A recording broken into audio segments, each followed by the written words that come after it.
Македонската армија го става на располагање криволак на вооружените сили на Унгарија. Со инвестициите во патната инфраструктура, објектите, обновата на полигоните за обука, овој армиски полигон прерасна во современ домашен и НАТО капацитет. Токму пред 2 дена на Криволак заврши и најголемата меѓународна вежба во земјава, досега со над 2200 припадници на армиите од 9 земји, меѓу кои и нашата.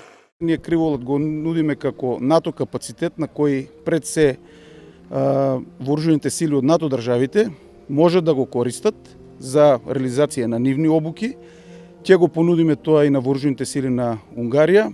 Подготвена е презентација каде што ќе ги презентираме капацитетите на Криволак и нормално доколку има интерес, а верувам дека ќе има интерес со страна на вооружените сили на Унгарија, истите тие капацитети да бидат користени.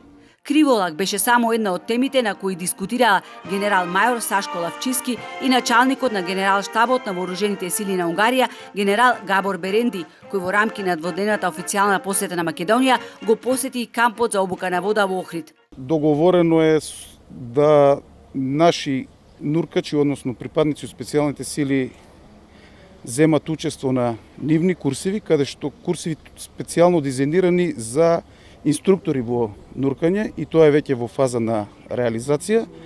Нормално, како што кажав, ќе се отвори простори за други од доменот на оценување на конвенционални сили, односно декларирани состави, и ќе видиме во кои други области исто така ќе можеме да најдеме допирни точки за соработка. Двајцата генерали разговараа и за унапредување на билатералната воена соработка, процесот на трансформација и модернизација на армијата. Унгарија беше една од земјите кои ја испрати своји сили за да ја помогнат на Македонија во справување со огнената стихија која ја зафати земјава лани лето. Началникот на генерал штабот на Арама истакна дека на високо ниво е состојбата со борбената готовност на армијата како по однос на зголемување на персоналот, така и во зголемување на финансиските средства кои интензивно ќе се издвојуваат во наредниот период, меѓу другото и за опрема на војниците.